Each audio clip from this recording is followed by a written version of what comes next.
This is John Costa, the editor of Citizen's Eye, and we're here at the Central Lending Library on Thursday, the 11th of November, and it's Armistice Day, and I've been joined by the City and County's Chief Archivist, Margaret Bonney. Good morning, Margaret. How are you? Hello, nice to be here. Thanks for inviting us to put on a stall today.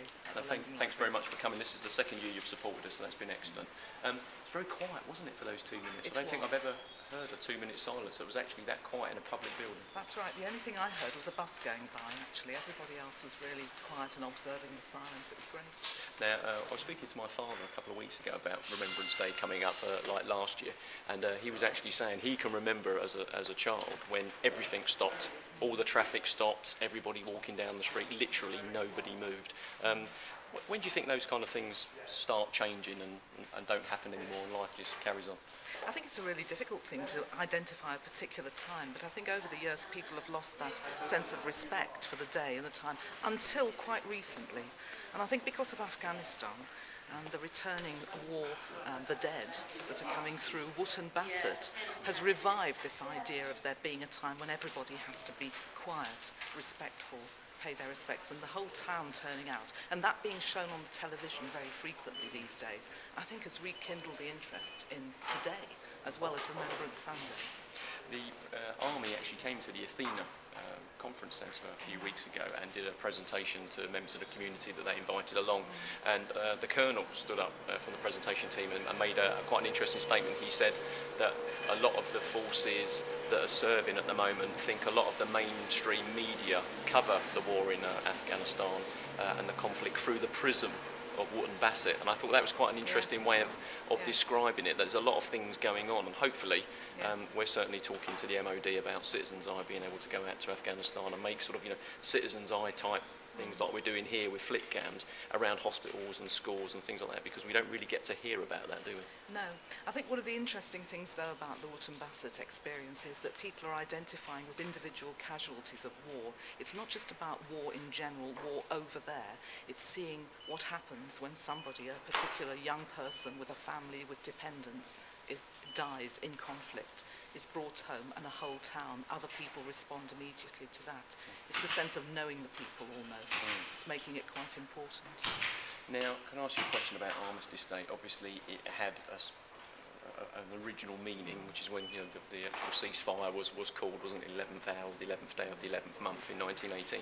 Do you think that as we're getting to, as the last surviving person died out, has actually gone, isn't it? That link, if you like, has gone. And obviously, nationally, we celebrate Remembrance Sunday. Do you think Armistice Day will start to lose resonance and people won't do it? Or do you think almost like this conflict has resurrected something that would have naturally died out with the passing of the last serving Sunday? I think you might be right there, that it might have died, but I don't think it will now. I think more people than ever are interested in this and marking it. The other thing that's happened, of course, is with the growth of interest in family history, people are discovering their ancestors died in war, died in conflict, and they want to know more about that. So a younger audience is beginning to know more about things like, for example, today we've brought on the display here, tracing your family, your army ancestry through records that we have in the record office at Wigston Magna. And a lot of people are coming to us now and saying, what have we got? What can we tell them about?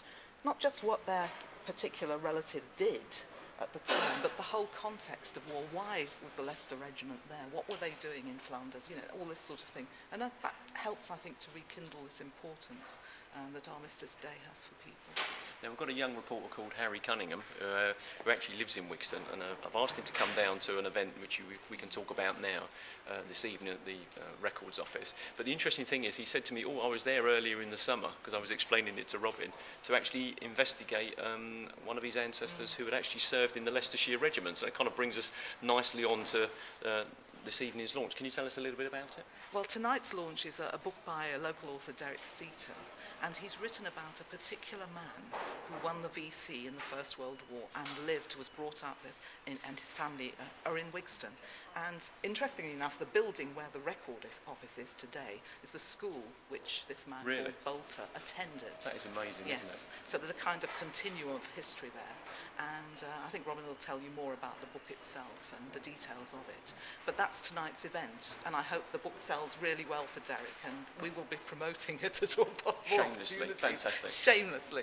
I can ask you, as the Chief Archivist, it must be quite satisfying to support people to trace their ancestry and things like that, because it's another way, if you like, almost of advertising your services without advertising, because what you're doing is you're actually helping people to find out something that is actually quite personal to them and is quite important. And if they tell other people, and I'm certainly going to talk to Robin in a minute about his involvement in the recent television programme in Kibworth, about there seems to be a lot of interest amongst young people, and obviously series like TV series like Who Do You Think You Are has sparked quite a bit of interest, and they're opening up more and more of the censuses, aren't they, going back, and That's records right. come online and stuff. I mean, Yes. does that make, is that the interesting part of your job, dealing with the public in that kind of research, or are you more kind of, you know, what's at the back and see if I can find it, it hasn't been seen for 100 years? Oh, I think it's really interesting helping people to find their way through a piece of series of questions. Everybody arrives at the record office with a particular set of questions they want to answer, and it's a kind of detective trail to try and put them onto the right track, help them to find out much more about that piece of history, whether it's their family history, their house history, or anything related to that. So that's a great, buzz, and if you do it, it's wonderful. The rest of it, of course, it's actually very interesting doing the research yourself into some of these issues that we've got here behind. And also our latest journal of the Record Office, if I can publicise this as well, Leicestershire at War, 1938 to 45. Because within this, we've got the memories of people still alive who remember the Blitz in Leicester. And that's oral history, and that's a great tradition too. And that's a growing area of history that we're developing at the Record Office, where people of all ages can tell their histories.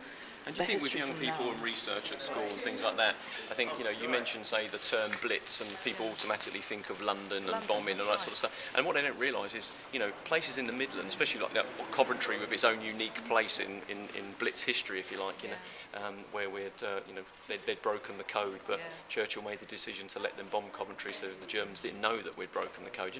Those kind of decisions. Young people, it teaches them about responsibility and, power and things like that. I mean, do you think for a young person living here in Leicester today, maybe one of quite the diverse population, realising that we actually did experience bombing is something that's quite strange to them? I think that's where the value of local resources in the teaching in schools, bringing the archives into the classroom, is great. Because if you see a document which is written by somebody local, talking about something local that happened in the war, describing how it was when bombs landed in Leicester, the property that was destroyed and all that sort of thing, and what it meant to them as children to witness that can bring history alive to children today, and that's great. Fantastic. Part and parcel of what we're doing. Well, thank you very much for agreeing to talk to us and for supporting us today, and good luck tonight with the book launch. Pleasure, and thank you very much.